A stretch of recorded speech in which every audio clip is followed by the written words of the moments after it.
pueden ser estas neoplasias malignas o benignas que se originan en el epitelio respiratorio, vale decir, puede originarse a nivel de los bronquios principales o a nivel de los bronquiolos, así como también a nivel de los alveolos. Cualquiera sea el origen de estas neoplasias, se denominarán neoplasias pulmonares, que desde luego, ¿no? Desde su descubrimiento hasta nuestras épocas actuales han adquirido características epidémicas. Y este es el caso de la neoplasia pulmonar. Es un tumor generalmente el más frecuente y maligno después del cáncer de próstata en el varón y en la mujer después del cáncer de mama. En los últimos años se ha vuelto epidémica, ocupando el primer lugar dentro de todas las neoplasias que nosotros conocemos. Y además de ocupar este primer lugar, es la primera causa de fallecimiento por estos cánceres pulmonares, sobre todo los malignos en los varones como en las mujeres, siendo esta, eh, esta causa de fallecimiento observándose una supervivencia a los 5 años de edad, a los 5 años de diagnosticada, mejor dicho, la neoplasia pulmonar, solamente de un bajo porcentaje que sería el 12 hasta el 15%.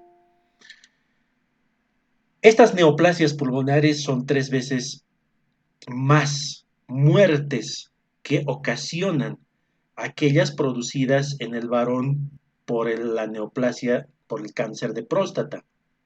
Y casi el doble es la que ocasiona la neoplasia pulmonar, los fallecimientos en las mujeres por cáncer de mama. Miren la importancia de este tema, ¿no? De las neoplasias de pulmón. Evidentemente, cuando uno se encuentra con esta presunción diagnóstica a partir de la historia clínica sintetizada en la parte de las manifestaciones clínicas en el motivo de la consulta y el hallazgo en el examen físico, evidentemente vamos a poder tener una presunción, pero nada más que es una presunción diagnóstica, un diagnóstico por exclusión. Tenemos que confirmarlo con los exámenes que tengamos disponible en donde se está presentando esta neoplasia, sea en un establecimiento generalmente de tercer nivel de atención.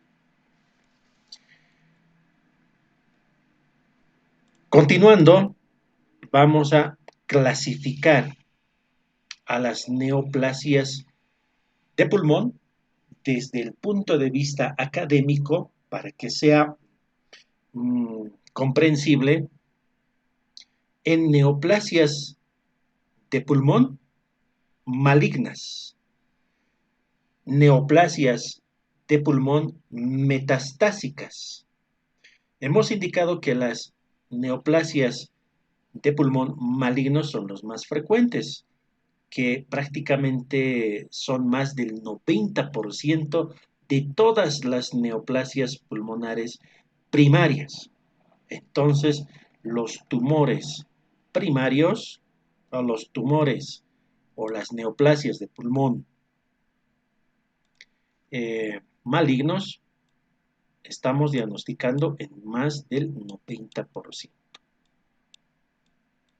Y el resto se distribuye como neoplasias pulmonares metastásicos.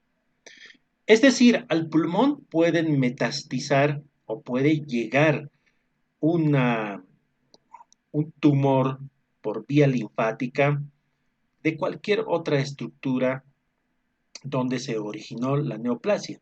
Ejemplo, una neoplasia de cáncer gástrico o una neoplasia de la glándula mamaria, pueden metastizar al pulmón y producir este tipo de tumores pulmonares metastásicos. La tercera clasificación académica es el nódulo pulmonar solitario, que generalmente es una neoplasia benigna, con características muy propias, ¿no?, que se presentan y lo vamos a desarrollar en este tema. Pero también existe el nódulo pulmonar solitario que puede ser maligno.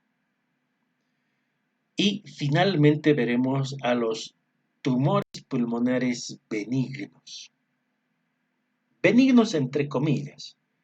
Existen estirpes histológicas que tienen un comportamiento maligno, pero la mayor parte, cuando son de este grupo de tumores pulmonares, de neoplasias de pulmón benignos, tienen esta característica, pero desgraciadamente son en una presentación muy baja, ¿no? Reafirmamos que los tumores pulmonares malignos son los más frecuentes.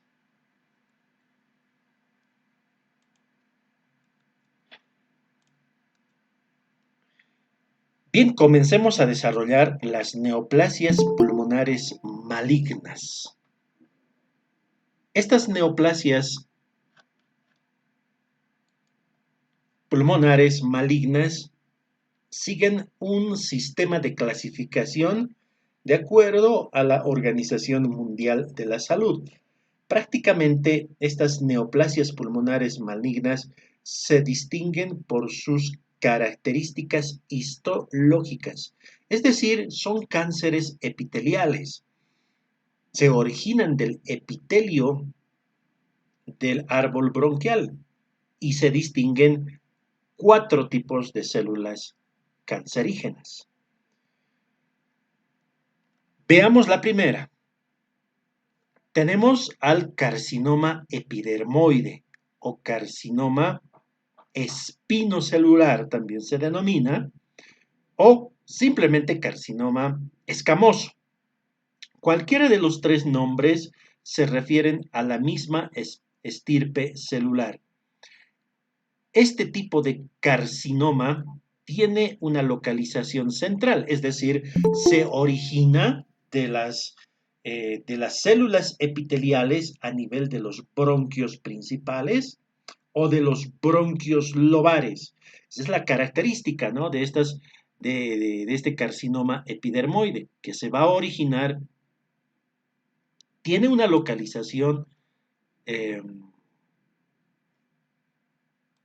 central.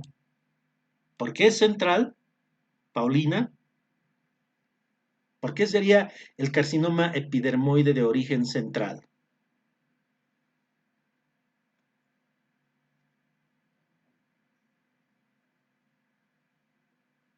No está atenta. Estefanía. Acabo de mencionarlo.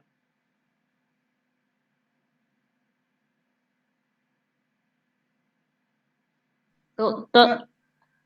Sí. ¿Por qué sería de origen central?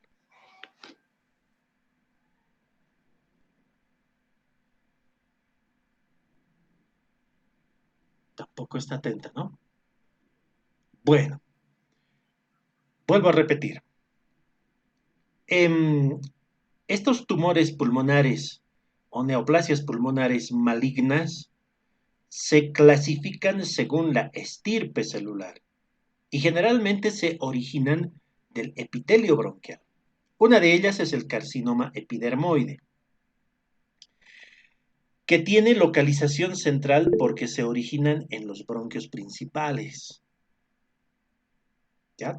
También se originan en los bronquios lobares. Por eso son neoplasias de localización central. Esto nos va a servir mucho para describir las manifestaciones clínicas o el cuadro clínico, ojo. ¿Ya? Entonces, al ser neoplasias de origen central, este tipo, el carcinoma epidermoide, muchas veces está relacionado con el hábito tabáquico y produce, y su localización, al ser central, generalmente está ubicado en los vértices pulmonares y va a producir el famoso síndrome de Panquast-Tobías, un síndrome clínico caracterizado por omalgia, es decir, un dolor en el hombro y en el brazo, que sigue la trayectoria de la cara cubital, por afectación, sobre todo, de la cervical 8, de la dorsal 1, C8, dorsal 1 y dorsal 2. Es por eso que produce este tipo de dolor y a veces se acompaña con el síndrome de Claude-Bernard Horner por afectación del simpático. Recordarán que el síndrome de Horner se caracteriza porque existe una miosis, tosis palpebral y en oftalmos. Bueno, entonces, ¿quién produce ese tipo de manifestaciones? El carcinoma epidermoide. Bien, hemos visto un tipo de neoplasia que, eh, que tiene localización central, eh, además de que al momento de diagnosticar esta neoplasia, ya da metástasis extratorácicas, es decir, fuera del pulmón en un 50% de los casos. A pesar de que este tipo de neoplasia histológicamente tiene mejor pronóstico.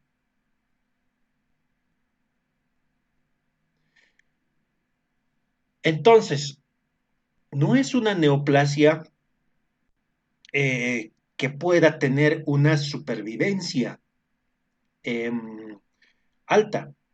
Está dentro de los grupos de las neoplasias pulmonares malignas.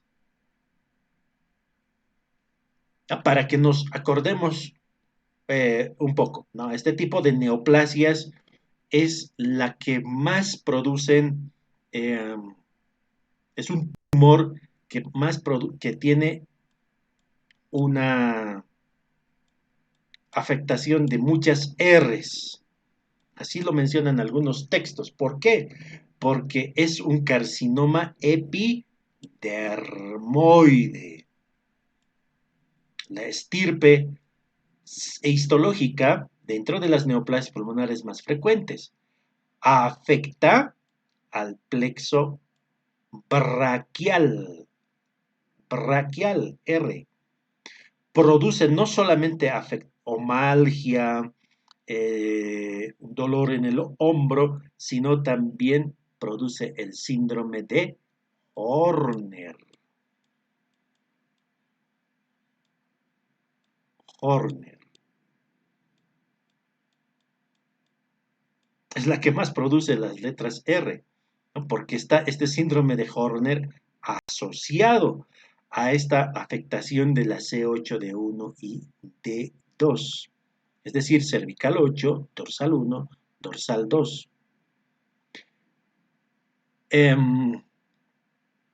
Al tener el metástasis, tiene mejor, produce metástasis, indicamos más del 50% extratorácicas, tiene el mejor pronóstico porque responde mucho mejor a la radioterapia.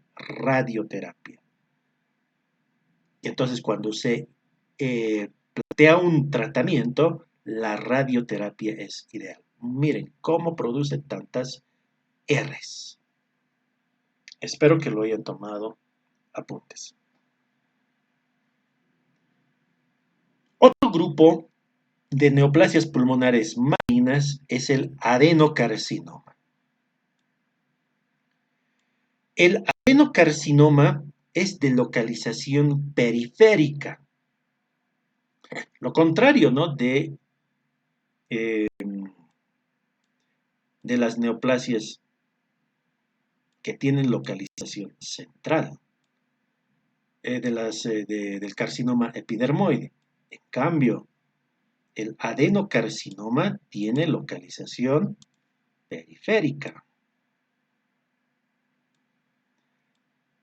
El epidermoide es central.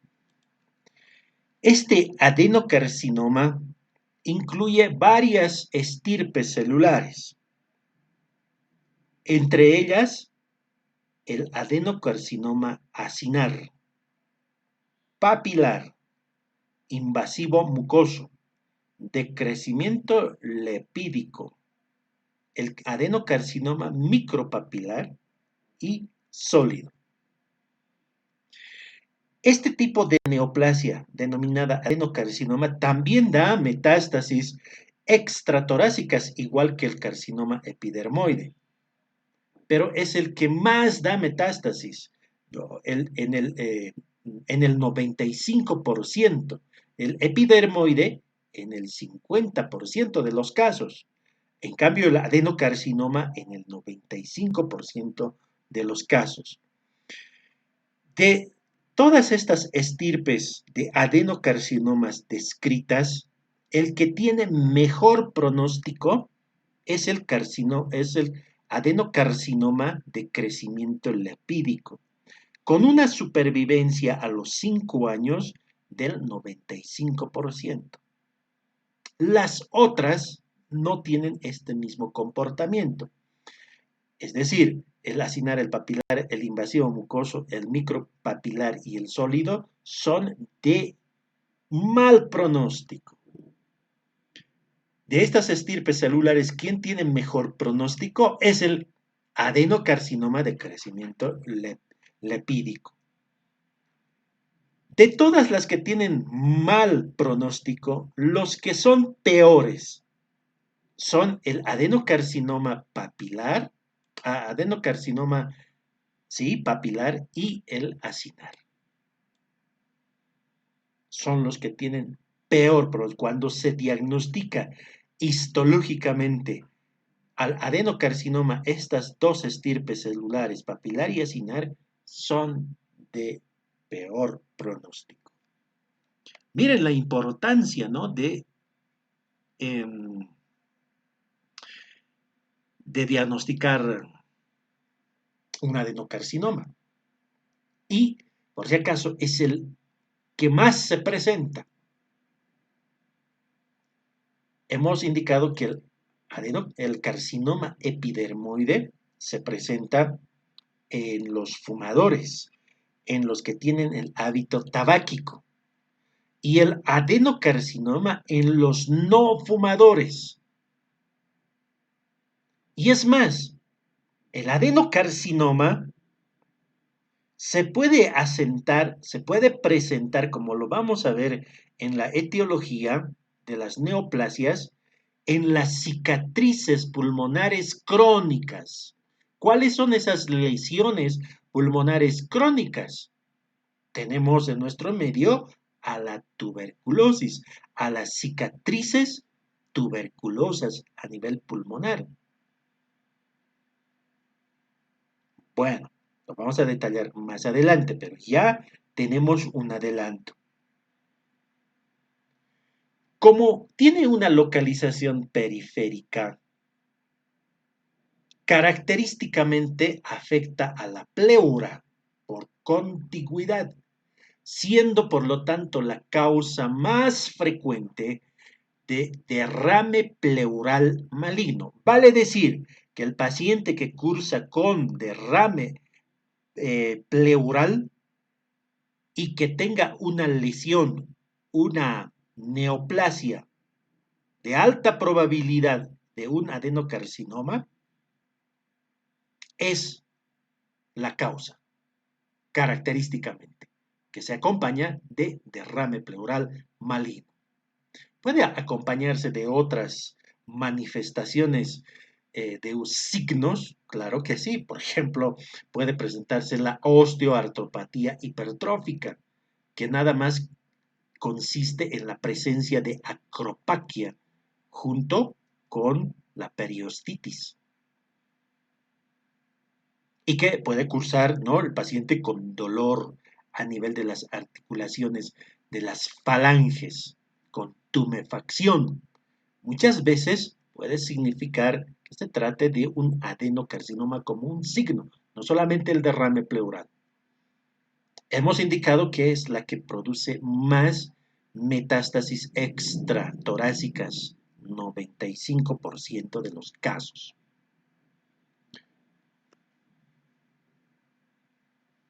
Bien, pasamos al tercer tipo histológico dentro de las neoplasias pulmonares malignas. Está el carcinoma microcítico, o conocido como carcinoma de células pequeñas. Algunos lo denominan OUT cell, las células del carcinoma, OAT cell, los OUT cell. Este carcinoma microcítico es de localización central y son los carcinomas neuroendocrinos. ¿Ya? Son neuroendocrinos, producen síntomas paraneoplásicos, ¿no? Síndromes paraneoplásicos. Probablemente por su característica de ser una neoplasia neuroendocrina. Por lo tanto, se los engloba dentro de los tumores neuroendocrinos, pues deriva de las células del sistema APUT bronquiales. Entonces, hemos indicado que se presentan como el carcinoma epidermoide de localización central. Y también el carcinoma de células pequeñas. Entonces, ya sabemos cuáles son los carcinomas de origen central. Se originan en los bronquios principales, bronquios lobares, hasta en los bronquiolos segmentarios, hasta la generación bronquial 3. Por eso son de origen central. Estos carcinomas de células pequeñas son muy agresivos, es decir, son de mal pronóstico. Pero llamativamente, al ser de mal pronóstico, son muy agresivos, son las que mejor responden a la quimioterapia. Son quimiosensibles. Entonces, ¿quiénes nos responden bien al tratamiento quimioterápico? El carcinoma microcítico. Finalmente, tenemos al carcinoma no microcítico, mejor conocido como carcinoma macrocítico, o de células no pequeñas.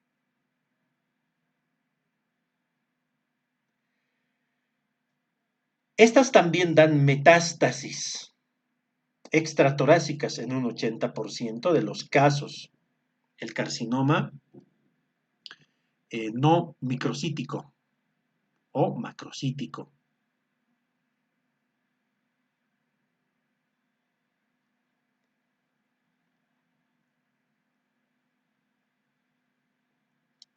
Muchos autores lo catalogan al macrocítico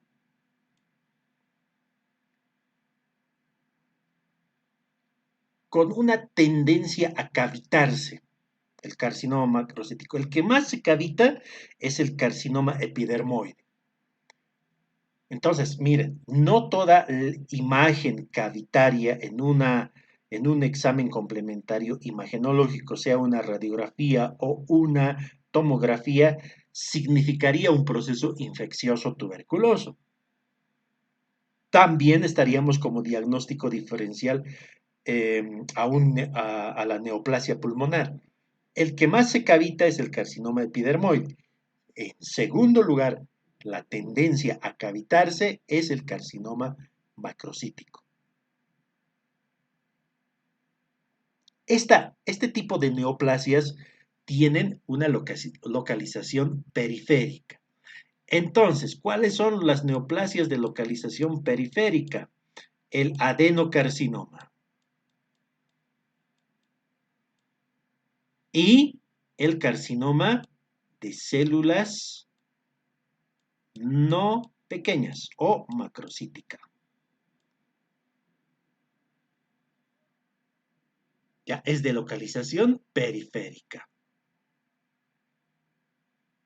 Ahora, ¿cómo diferenciarlo entre este tipo de neoplasias pulmonares malignas? A través del estudio histopatológico e inmunohistoquímico.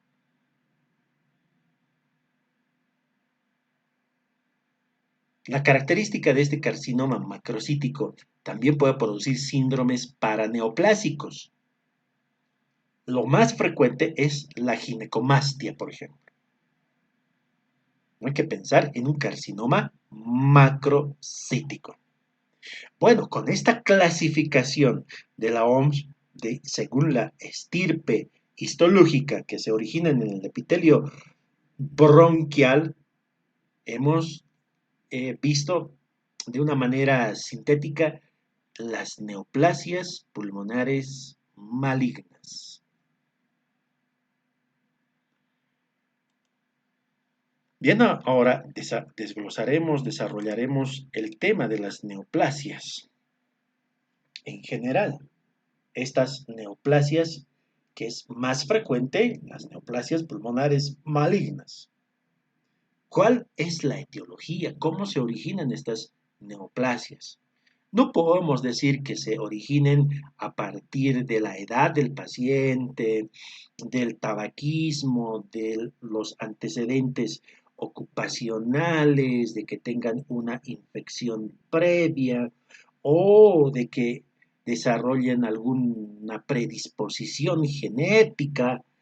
No se puede especificar con puntualidad.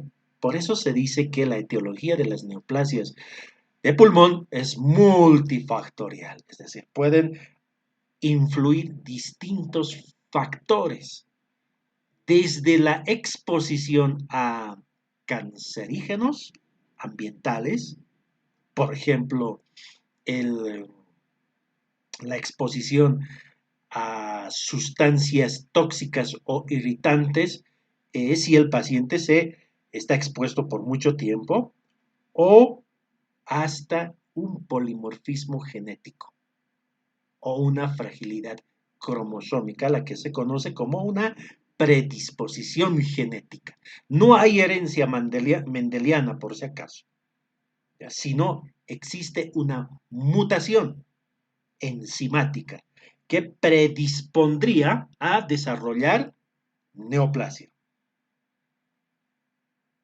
Esto se denomina una predisposición genética. Entonces, en las neoplasias de pulmón las causas son múltiples. El que más se ha descrito es el tabaquismo. Existe una clara asociación, ¿no?, del tabaquismo en cuanto a la cantidad de cigarrillos que se consumen y en el tiempo. Y cuando existe esta clara asociación, tiene que ser, ¿no?, como una de las principales causas explicadas. Generalmente en el 90% de los pacientes. Entonces, en los antecedentes personales no patológicos, el hábito de fumar y catalogarlo como un fumador crónico, un fumador de varios paquetes al año, de consumir 40 paquetes por año, el riesgo de desarrollar cáncer de pulmón es de 20 veces. Es decir, ese riesgo relativo que tiene el fumador activo es de 20 veces más que una persona que no sea fumador. En cambio, los fumadores pasivos, es decir, los que no tienen el hábito tabáquico, se acercan, ¿no?, a este riesgo, pero nunca lo iguala. Se estima que puede ser 10 veces, pero nunca alcanza a 20 veces. Esto es una aproximación. Ahora, ¿por qué se puede desarrollar neoplasia pulmonar en un paciente que tiene este hábito tabáquico de 40 paquetes al año, mínimamente? Porque en el humo del tabaco se han identificado muchos compuestos denominados compuestos cancerígenos, especialmente dentro de tantos compuestos que tiene el humo del tabaco, a los benzopirenos. Estos benzopirenos son eh, hidrocarburos aromáticos policíclicos, principal factor para producir neoplasia, cambio, ¿no?, crecimiento alterado de las células y produciéndose la neoplasia. Y además de que el humo del cigarrillo tiene altos niveles de alquitrán, también sería otro componente. Bueno, hemos mencionado a dos, ¿no?, pero existen más. Estas son las principales, porque tienen muchos compuestos el humo del tabaco o el humo del cigarrillo. Principal causa de producir cáncer de pulmón. Doctor, Vamos, adelante. digamos, los fumadores fuman más de cualquier gente. Ese, digamos, estaría cursando con el carcinoma epidermoide, doctor. Podría ser, sí, es el más asociado, ¿no? Es el más que está asociado a un tipo histológico, pues el carcinoma espinocelular. ¿Ya? Si tiene antecedente tabáquico y estamos sospechando de una neoplasia pulmonar, la probabilidad más alta es que se trate de un carcinoma espinocelular, de un carcinoma escamoso o de un carcinoma epidermoide. Bueno, ahora si no existe ese hábito, vamos a pensar en un adenocarcinoma, ¿verdad? Entonces, ¿qué tan importante es mencionar la etiología multifactorial?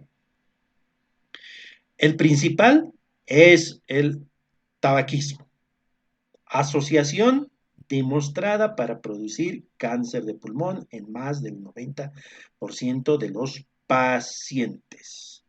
¿Y cuál sería esa estirpe celular? Ya lo ha dicho Leonardo. Esa es la probabilidad. Otro factor, la edad. Alcanza su máxima incidencia de producirse neoplasias de pulmón o cualquier otra neoplasia cuando alcanza los 60 años de edad o más. Sin descartar que los menores de 60 años sean diagnosticados de cáncer de pulmón, ojo, pero los que más están afectados por la neoplasia son de cualquier tipo de neoplasia, en este caso neoplasia de pulmón, son los mayores de 60 años de edad. El adenocarcinoma, cuando se diagnostica por una biopsia, por un estudio histopatológico o inmunohistoquímico, es más frecuente en menores de 45 años y en mujeres. Mira, entonces, el adenocarcinoma se presenta en adultos jóvenes, no en mayores de 60 años. Por lo tanto, la edad podríamos generalizarlo para todas las neoplasias. Todo paciente de la tercera edad, cuando se sospecha que sea un tipo de neoplasia, hay que pensar que esté cursando con esa probabilidad. Y los menores de 45 años o los que son adultos jóvenes, un adenocarcinoma, sobre todo en mujeres. Igual, tanto en fumadores como en no fumadores. No es el factor necesario que que tenga el hábito tabáquico. Sí, en dichos pacientes debemos de pensar que se puede desarrollar neoplasia, pero algunos no desarrollan neoplasia y están años fumando, consumiendo cigarrillos o tabaco y nunca en su vida desarrollaron neoplasia. Se murieron por una enfermedad pulmonar obstructiva crónica, es decir, una bronquitis crónica. Bueno, esa es la situación, ¿no? Son lineamientos, ¿no? No vamos a decir que el tabaquismo es al 100% produce neoplasia, ¿no? Consideramos que el hábito tabáquico si existe en el paciente y presenta una lesión sospechosa y que tenga las características clínicas, como vamos a ver más luego, que sea de una neoplasia, bueno, pensemos entonces en una neoplasia.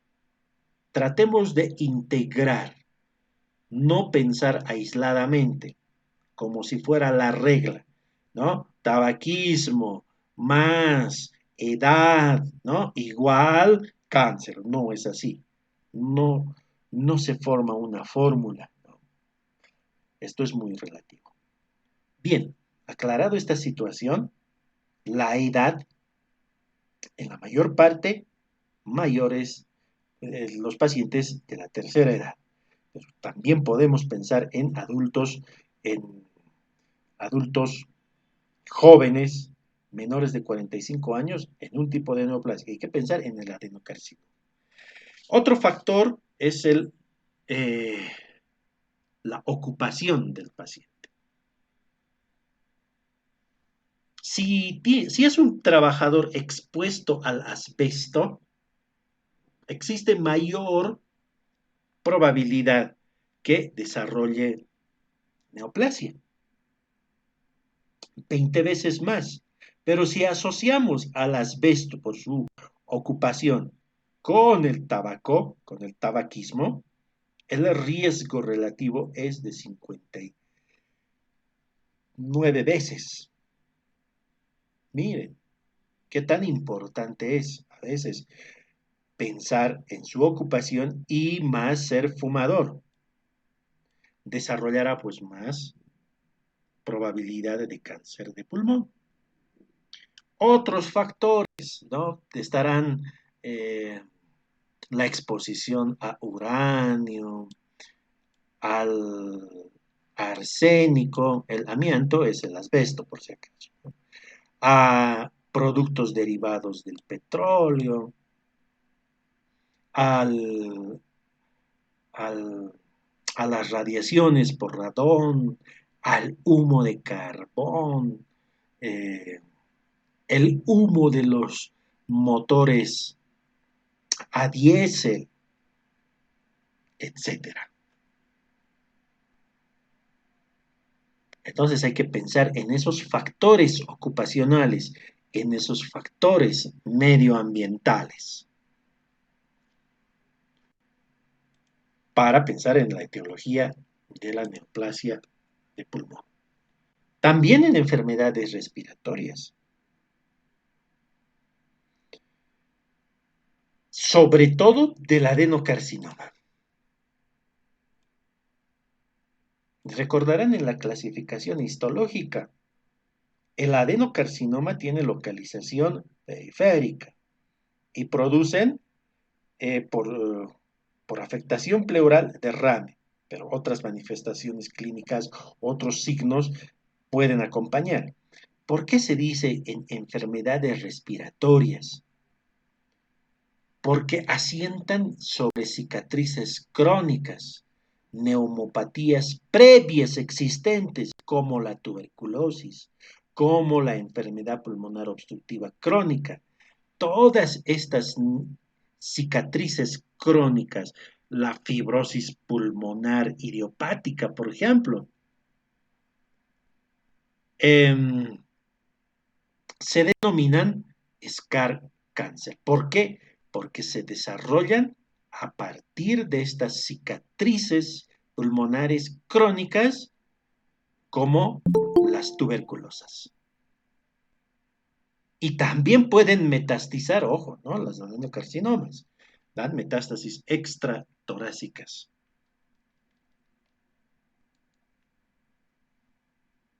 Bien, entonces hemos visto que las lesiones cicatrizales crónicas pueden ser asientos de una posible neoplasia, sobre todo de los adenocarcinomas, que tienen una preferencia de originarse de estas cicatrices, de estas lesiones pulmonares previas existentes. Y finalmente tenemos los factores genéticos, la predisposición genética, la alteración enzimática o la disfunción, ¿no?, de los cromosomas, que inducen a la mutación de oncogenes. Existen varios oncogenes, no tienen un patrón mendeliano, ojo, ¿no? Quiere decir, no puedo heredar, ¿no?, de una persona a otra persona. Es decir, no hay una herencia de que sí, el abuelito o el familiar de primer hasta segundo grado falleció por neoplasia y por lo tanto puede ser que se desarrolle neoplasia, ¿no? Por este patrón mendeliano. No hay. Lo que existe es la alteración enzimática. En general se dice una alteración enzimática de la enzima P450.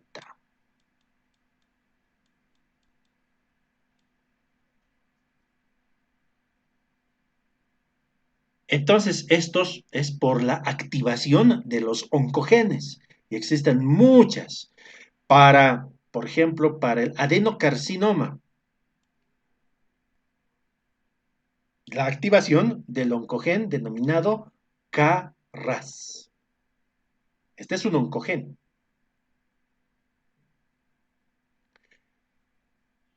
Es decir, ¿cómo se altera, cómo se activa este oncogen? A partir de un proto-oncogen, que por mutación da una alteración, una activación de los oncogenes.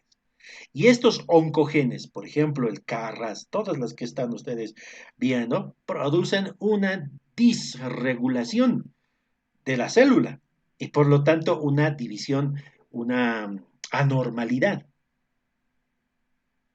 Y entonces por eso no podemos decir que siguen un patrón mendeliano. Se produce por una alteración del sistema enzimático, generalmente del P450. Y existen muchas, ¿no? Como ven ustedes, de estos oncogenes activados.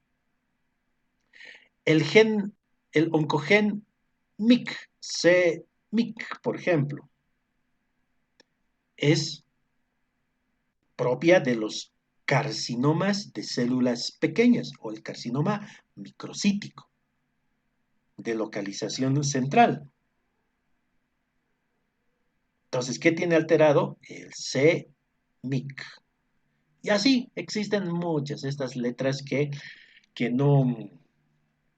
que no es necesario aprendérselo, pero entender que la mutación está en el oncogeno, es decir, el cambio en la estructura del ácido desoxirribonucleico, del DNA. Y también existe, ¿no?, una inhibición de los antioncogenes. Los antioncogenes, por ejemplo, el P53, el RB, etcétera, son inhibiciones de los antioncogenes.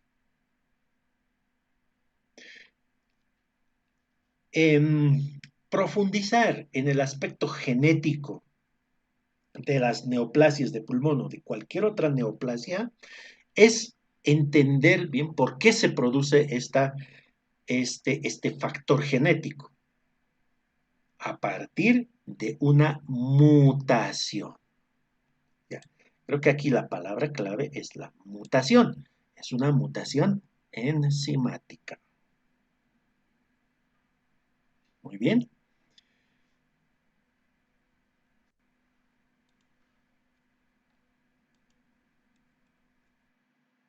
Entonces desarrollamos la parte clínica. ¿Cómo vamos a integrar todos estos conocimientos de una definición de qué es una neoplasia, de conocer algunos factores etiológicos? Ojo, existen muchos factores etiológicos. He mencionado algunos de ellos más importantes, es multifactorial. Y a partir de estos, ¿cómo podemos nosotros clínicamente sospechar de una neoplasia? Sin antes llegar a los exámenes complementarios. ¿Cómo es esto académico? Los carcinomas centrales o proximales deben ser englobados aquellas estirpes celulares malignas, y lo hemos mencionado, dos, el carcinoma espinocelular y el carcinoma de células pequeñas. Producen cuadro clínico porque son de localización central. No se olviden. ¿Por qué es central? Porque se origina en el epitelio bronquial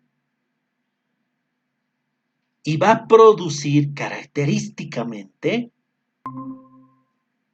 una tos productiva. Una tos productiva con o sin hemoptisis o hemoptoicos.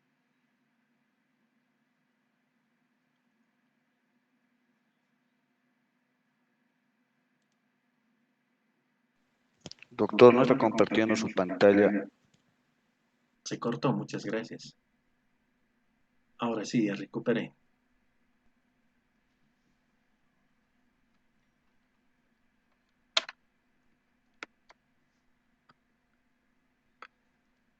Ahora voy a compartir. Permítanme compartir.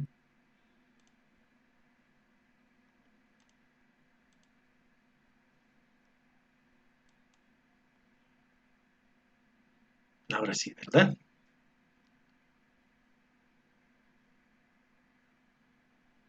Ya se ve, ¿cierto?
Bien, mil disculpas, un corte en el sistema de internet. Espero que me estén escuchando. Vuelvo a retomar la conexión.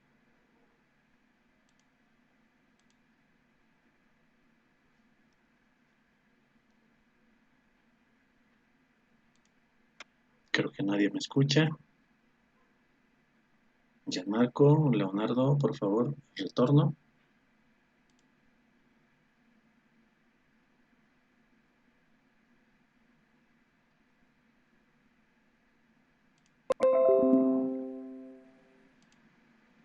Espero que me escuchen. Un corte en el sistema de internet.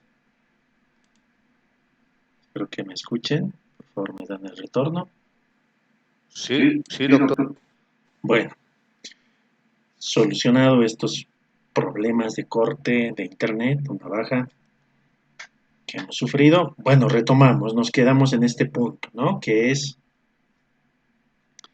el cuadro clínico, las manifestaciones clínicas, ¿verdad? Acá nos quedamos, ¿cierto? Antes del corte, sí fue esto.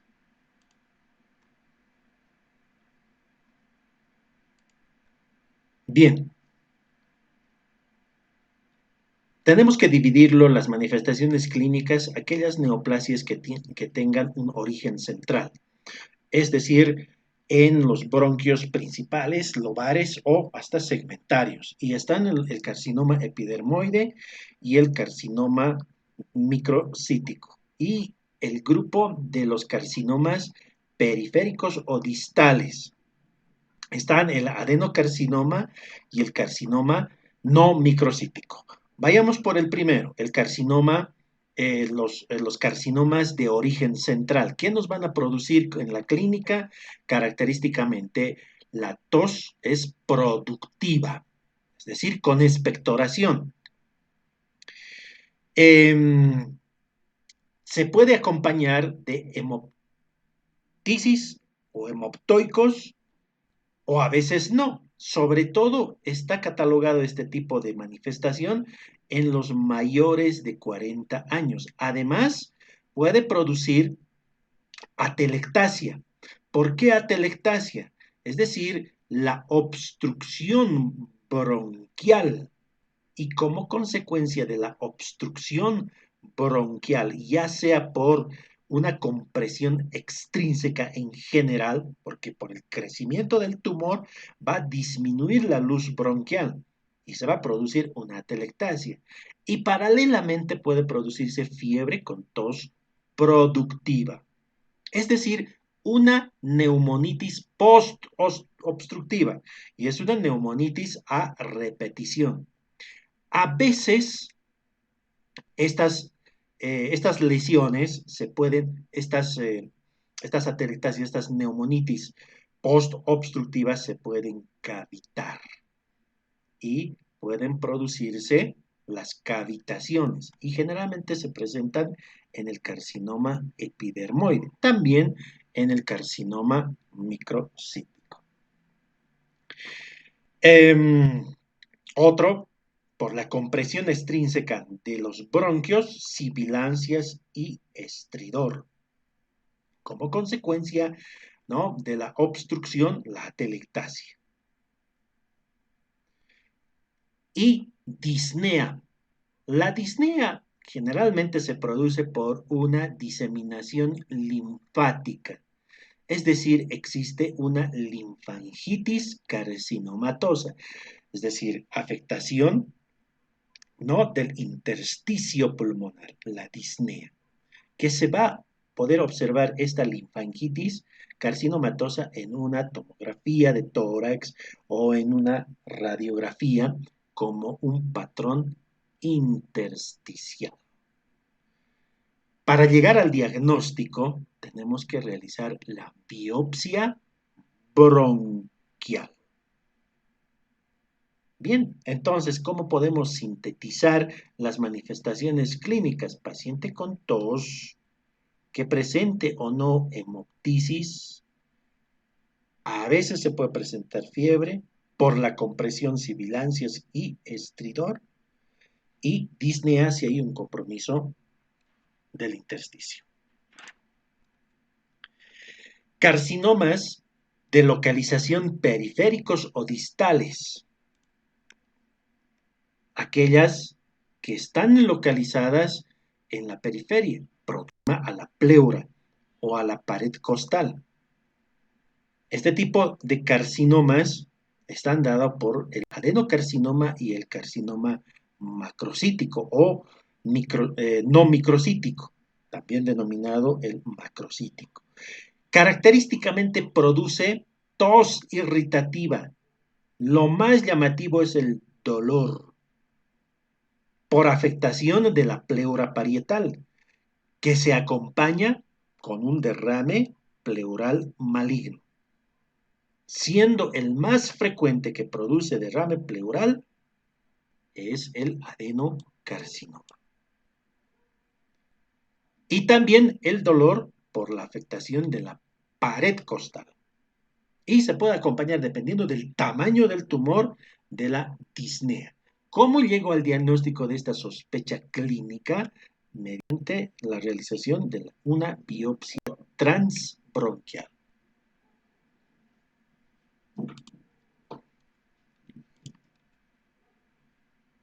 En un 10% de los casos existe manifestación extratorácica no metastásica. ¿Y qué se denomina esta manifestación clínica? Síndromes paraneoplásicos. Lo que más producen los síndromes paraneoplásicos es un tipo histológico que lo hemos mencionado, que se caracterizan los carcinomas microcíticos, porque son carcinomas neuroendocrinos, porque se originan del sistema aput bronquial. Entonces, se caracteriza por qué estos síndromes paraneoplásicos, en un 10% nada más. La secreción ectópica de la hormona paratiroidea-like, muy propia del carcinoma epidermoide, que va a producir hipercalcemia e hipofosfatemia. Otro síndrome paraneoplásico, secreción inadecuada de la hormona antidiurética, muy propia del carcinoma microcítico de células pequeñas, produce hiponatremia. La secreción ectópica de la hormona adrenocorticotropina, que se presenta en el carcinoma microcítico. Hemos dicho que la mayor parte son del carcinoma microcítico.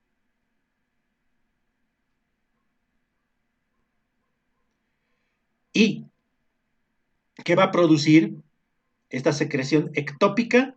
Hipopotasemia. El síndrome miasténico de Eyton-Lambert, la ginecomastia. Hemos mencionado al carcinoma no microcítico o carcinoma macrocítico, que está asociado a este tipo de neoplasias, la presencia de ginecomastia. La ceguera retiniana está relacionada con el carcinoma microcítico. Otros síndromes paraneoplásicos, la acantosis nigricans, es decir, la coloración oscura o de color marrón en el cuello, en este caso, puede estar también en los pliegues, en la axila. Otros síndromes paraneoplásicos, la glomerulonefritis membranosa, el síndrome de tromboflebitis migratoria de Trousseau, la neuritis periférica, la dermatopolimiositis, puede producir también incluso coagulación intravascular diseminada, etcétera. Son síndromes paraneoplásicos. Entonces hay que pensar en una neoplasia denominada carcinoma microcítico. ¿Cómo llegó al diagnóstico de estos tumores malignos?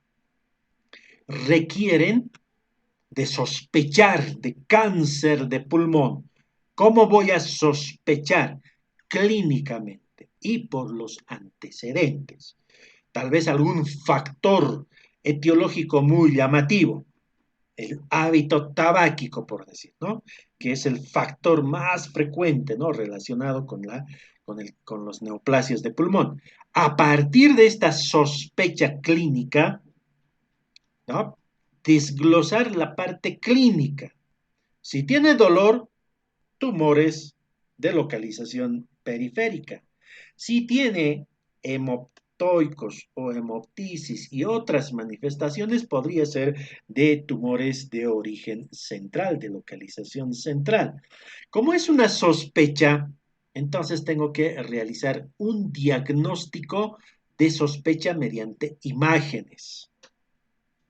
Complementar con diagnóstico con imágenes. El básico es la radiografía póstero-anterior de tórax. Una lesión, una imagen a radiopaca periférica de bordes mal definidos, con una densidad homogénea en la parte central, podría ser una sospecha más que tengan, que sea del sexo mujer, que esté con un dolor o derrame pleural, un adenocarcinoma, una sospecha. La tomografía de, de tórax o con contraste, pero una tomografía simple evidencia esa lesión, esa imagen hipertensa con bordes irregulares de localización periférica. También podría realizar en los casos de los tumores, neoplasias metastásicas, la tomografía con emisión de positrones, ya que es nada más, este tipo de tomografía utiliza un marcador radioisotópico y pues este marcador es útil para detectar metástasis a distancia. Exámenes también complementarios como la resonancia magnética.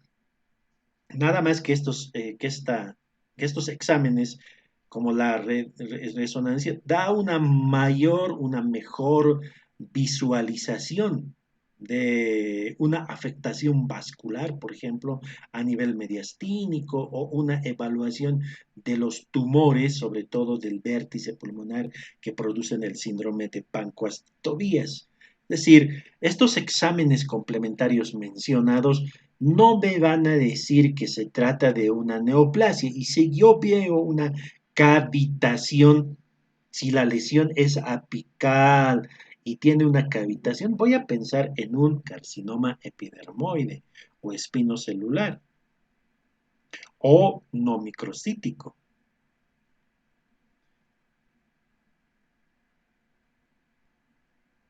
Y tengo que confirmarlo mediante un diagnóstico de certeza.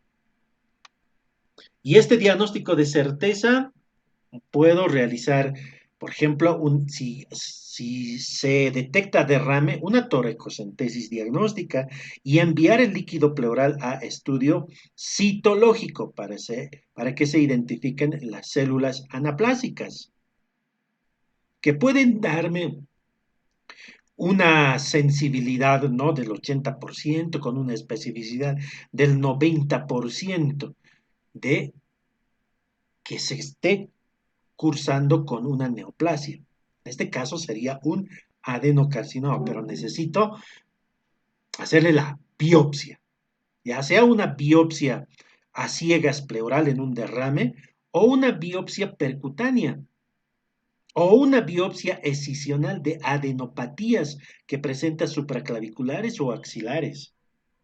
O podría realizar un estudio también de la expectoración, del estudio citológico del esputo, que tiene una sensibilidad relativamente baja de un 66%, no es muy buena. O realizar fibrobroncoscopía con biopsia bronquial para aquellos tumores pulmonares de localización central. tiene un rendimiento de un 88%. O una punción transtorácica pulmonar, que esto es mediante la fibrobroncoscopía para evaluar los tumores pulmonares periféricos. Es decir, la punción se realiza de aspiración transbronquial de los ganglios paratraqueales derechos, de la ventana pulmonar, ganglios subcarinales, ¿no? Es una, una indicación. O la biopsia del tumor por videotoracoscopía o por toracotomía, que es lo más acertado y lo más seguro para evaluar, ¿no?, las adenopatías preaórticas de la ventana aortopulmonar. ¿Ya? Entonces, bien, estos procedimientos de diagnóstico de certeza nos van a llevar a la confirmación del diagnóstico de la neoplasia pulmonar, de un tipo de estirpe celular, pero la localización de las imágenes, la sospecha, nos puede hacer inclinar clínicamente de que se trate de una de las 4 estirpes celulares de acuerdo a la clasificación que lo hemos mencionado previamente.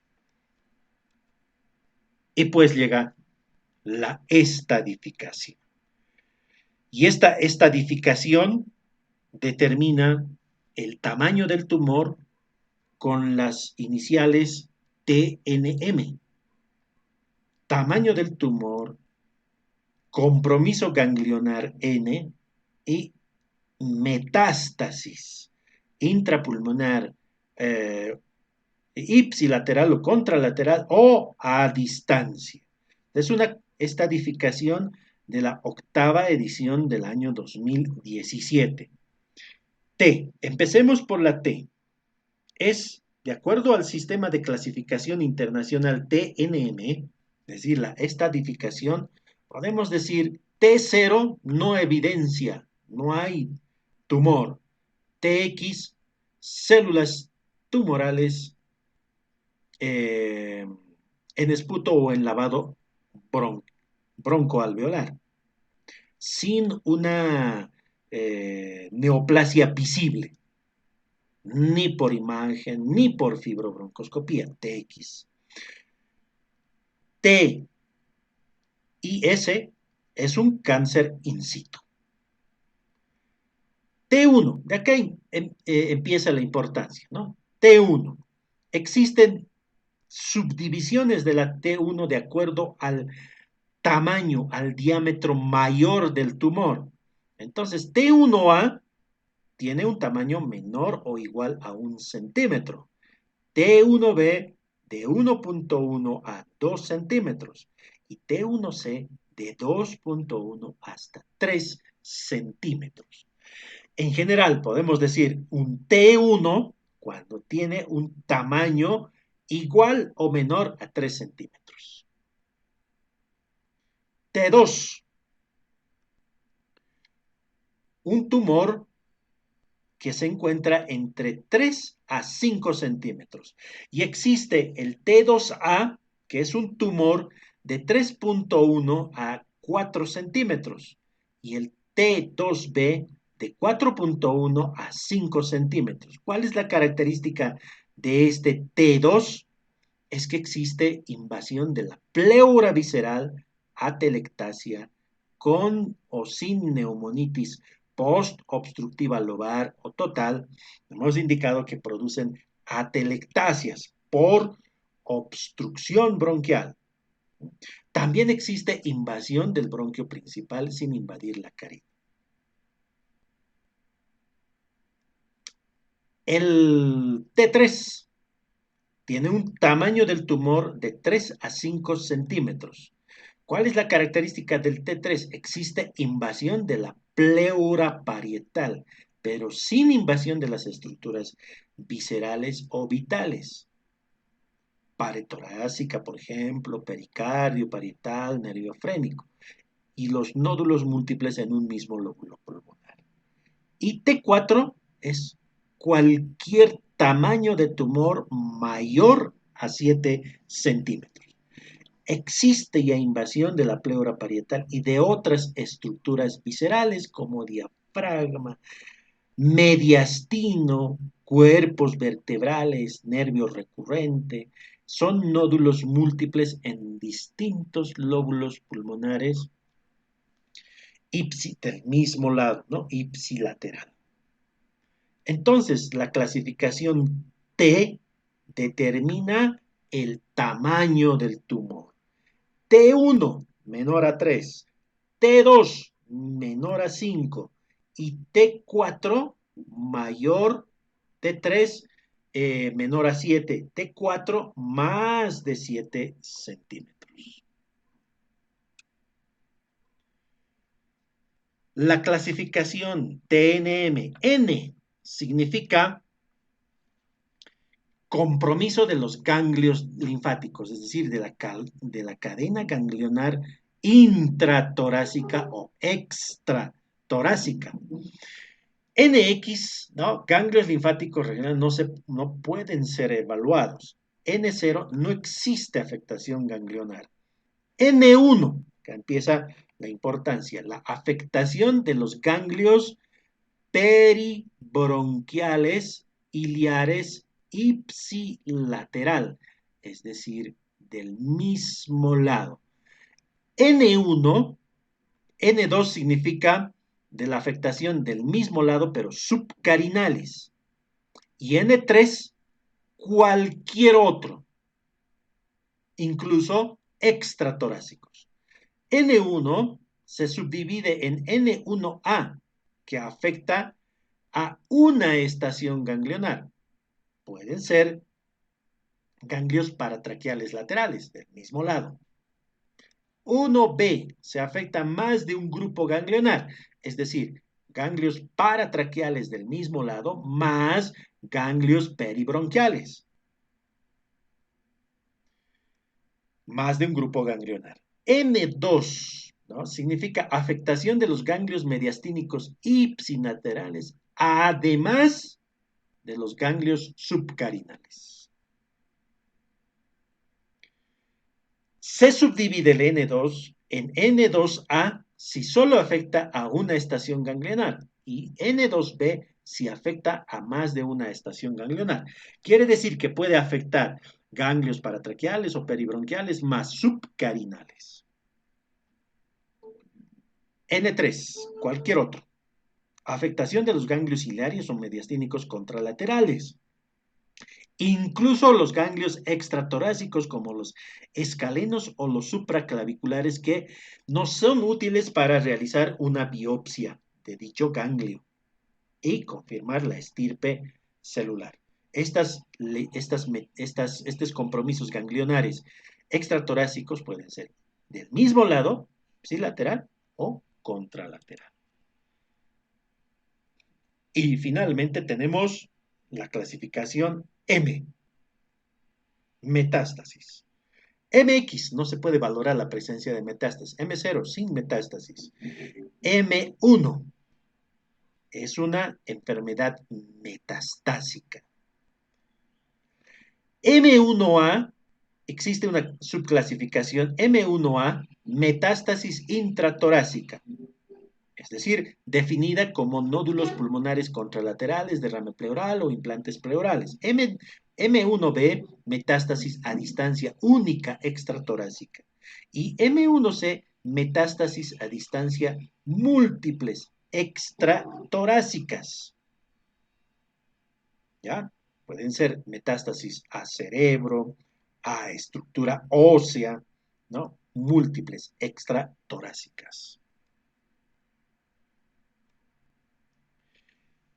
¿Y cuál es el tratamiento de las neoplasias pulmonares? Para el carcinoma microcítico de origen central, la base del tratamiento es la quimioterapia y la radioterapia. ¿Cuándo indico esta quimioradioterapia? cuando la enfermedad es localizada. Y hablamos de un estadiaje 1. ¿No? El estadiaje 1 es generalmente T1 y T2. ¿Hasta qué T2? Hasta la T2A. Y bueno, es localizada. T1, T2. Hasta un tamaño de tumor de 5 centímetros. Se indica en estas neoplasias localizadas cirugía más quimioterapia posterior. Es decir, cirugía complementada con quimioterapia. Hemos indicado que los carcinomas microcíticos son de mal pronóstico, pero son quimiosensibles. Es por eso que se debe dar quimioterapia. Si al extirpar los ganglios mediastínicos durante la intervención se detecta malignidad en alguno de los grupos ganglionares, se añadirá una radioterapia holocraneal profiláctica. Es decir, por eso se dice que el tratamiento base no solamente es quimioterapia, sino radioterapia. ¿Qué puede pasar? ¿No? Que en la intervención quirúrgica observamos que los ganglios mediastínicos tienen malignidad y entonces tengo que indicarle la radioterapia holocraneal profilácticamente. En el resto de los estadios, ¿no? En el resto de los estadios, es decir, estadio 2, estadio 3, hasta es imposible no tener una supervivencia con el estadio 4, pero es decir, los tumores, de acuerdo a la clasificación TNM, mayor a 5 centímetros, que tenga compromiso ganglionar, se realiza radioterapia, no, quimioterapia con radioterapia. Es decir, la combinación de una quimioterapia con radioterapia sobre el tumor y los ganglios afectados. Si existe remisión del tumor, es decir, disminución del tamaño y disminución del estadiaje N, se realiza una radioterapia holocraneal profiláctica. En resumen, la quimioterapia y la radioterapia va a depender del tipo de estadio. Estadio 1, cirugía con quimioterapia. Es mayor a los estadios, es decir, más allá del estadio 1, estadio 2, estadio 3, estadio 4, quimioterapia con radioterapia. Bueno, ¿qué hacer en la enfermedad de diseminada? Es de elección la quimioterapia. Solamente quimioterapia, no cirugía. Estamos hablando de un carcinoma microcítico diseminado. Si existe remisión, se hará una radioterapia holocraneal profiláctica.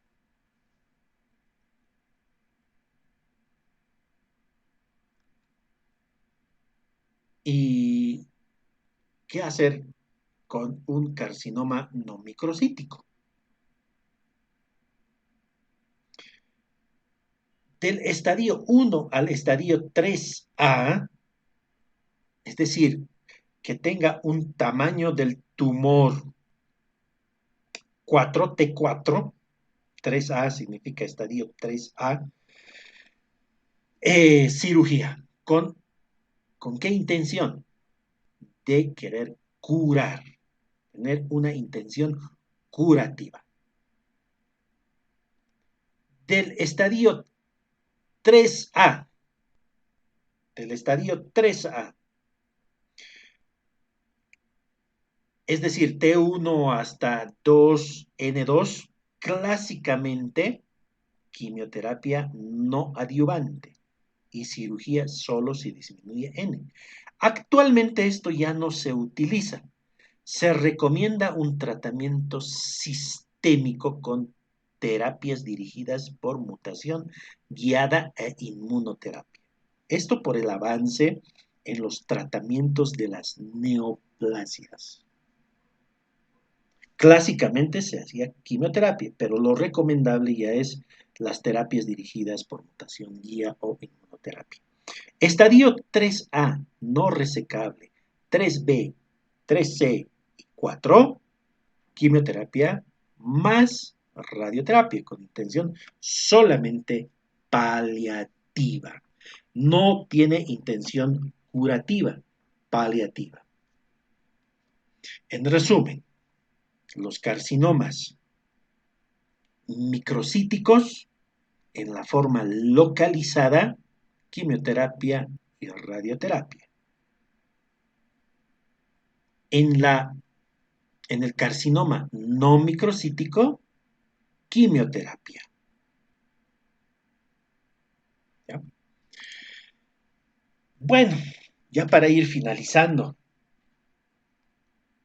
con unas cuantas diapositivas más sobre neoplasias pulmonares metastásicos. ¿Qué significa metástasis? Que llegue al pulmón, al órgano diana de otros órganos. Por ejemplo, un osteosarcoma, una metástasis ósea a pulmón. Se denomina así porque se llega al pulmón a través de la vía linfática o por diseminación hematógena de cualquier lugar. Osteosarcoma. ¿Cómo se caracteriza estas imágenes? Como imágenes en sueltas de globo.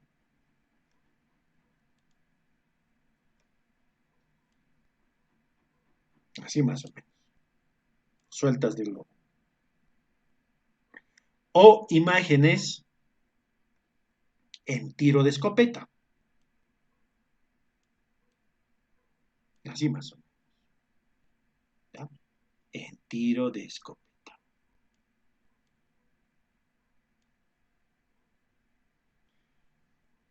Esa es la característica de las metástasis a nivel de pulmón. Voy a ver esta característica.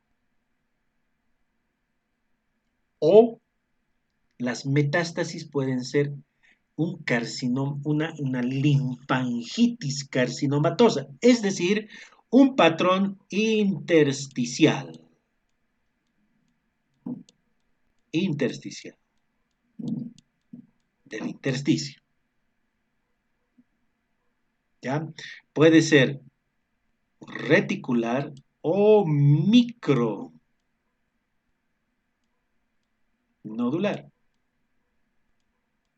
Aquí lo haremos.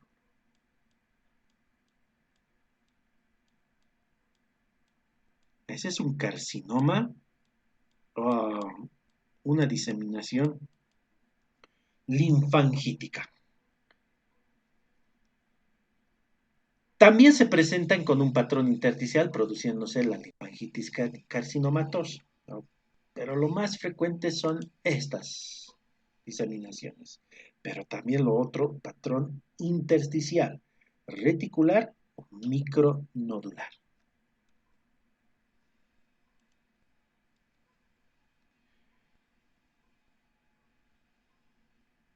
El antepenúltimo, nódulo pulmonar solitario. Se caracteriza porque existe una sola opacidad que es redondeada, que es circunscrita, rodeada de parénquima pulmonar sano. Este nódulo pulmonar solitario es menor a 3 centímetros. Cuando es mayor a 3 centímetros ya hablamos de masa. Pero para hablar de nódulo pulmonar solitario es menor a 3 centímetros. Esta imagen. Ya, no estas imágenes, no, son artefactos. No se encuentra otras alteraciones como adenopatías ni atelectasias. Hemos dicho en general el nódulo pulmonar solitario es benigno. Más de la mitad de todos los nódulos pulmonares solitarios no son cancerígenos, pero pueden ser cancerígenos, algunas. Y entre ellas el tumor carcinoide o una metástasis única, solitaria. Se denomina metástasis solitaria. Generalmente son malignos. O el tumor carcinoide, que es una forma de tumor pulmonar benigno, pero hay una forma celular carcinoide, que es maligna. Y antes de finalizar, puede ser el nódulo pulmonar solitario benigno, un granuloma, una neumonía organizada, un absceso pulmonar, una infección fúngica o una tuberculosis, un condroma, una artritis reumatoidea o EGNR, malformaciones arteriovenosas, sarcoidosis, hematoma, atelectasias redondas, secuestro broncopulmonar. La mitad de los nódulos pulmonares solitarios pueden ser malignos, ¿no? Algunos malignos como el carcinoma. Y finalmente tenemos a las neoplasias pulmonares benignas. Constituyen solamente menos del 5% de todos los tumores, de todas las neoplasias de pulmón. El más frecuente, más del 90%, tumores pulmonares malignos. Las neoplasias benignas tenemos a los adenomas bronquiales, entre ellas al tumor carcinoide. Hay un tumor carcinoide típico y el atípico es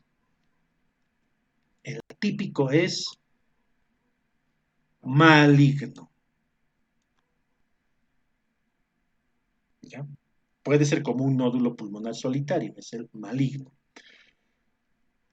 Constituye el 80% de los tumores carcinoides. También existen los cilindromas. Los cilindromas, tenemos el tumor adenoide quístico, que representa el 10 al 15%. Y carcinomas mucoepidermoides, solamente el 5%.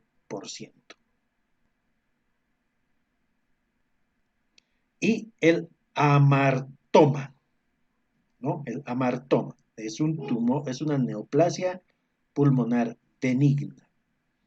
Este amartoma es un tumor netamente benigno. Se presenta en los mayores de 60 años. Miren, se presenta en mayores de 60. Pero solamente es el 5% de los tumores benignos, ¿no? Radiográficamente se caracteriza porque en su interior existen calcificaciones, como en palomitas de maíz. Ese es un amartoma, generalmente de localización periférica, rodeada de tejido pulmonar. Esta forma de presentación con calcificaciones en palomitas de maíz puede ser una mezcla de varios tejidos: tejido óseo, tejido cartilaginoso, tejido muscular, tejido graso, ¿no? Es decir, la más blanca puede ser óseo, la gris, tejido graso, músculo. Esta variedad de presentaciones de imágenes dentro de esta imagen neoplásica es un amartoma. Y generalmente no necesita un tratamiento. Bueno, con esto hemos finalizado la parte más larga de la asignatura de neumología.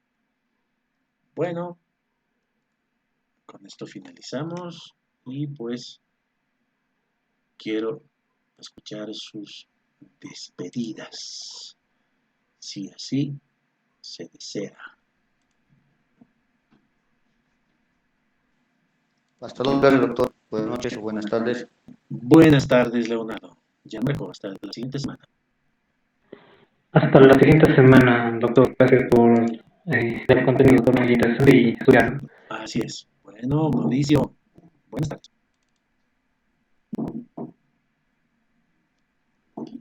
Mauricio se fue. Natalie, buenas tardes. Hasta la siguiente semana. Hasta la siguiente semana, doctor. Muchas gracias. Ok. Noelia. Luego, doctor, hasta la siguiente semana. Muy bien, Noelia. ¿Quién más está? Doctor, una preguntita. ¿La diapositiva la va a subir? Es que anterior creo que no estaba. Ah, bueno, hay que revisar. Sí, lo subo. Trato de subirlo una vez que acabe. Bueno, lo voy a subir enseguida. Hasta la siguiente semana, Gracias, Paulina. doctor. Hasta luego. Hasta luego, doctor, gracias. Bueno, y finalmente, Estefanía. Hasta la siguiente, doctor. Muchas gracias. Hasta la siguiente semana. Bueno, pues hemos terminado. Cerramos la Doctor, emisión. falta yo. ¿Sí? Falta despedirme yo, doctor. Gracias, Ah, doctor. Hasta luego, hasta la siguiente semana. bueno, Albert, nos hemos olvidado de ti. Hasta la siguiente semana. Así es, doctor. Hasta la siguiente semana, doctor. Gracias. Buenas tardes a todos.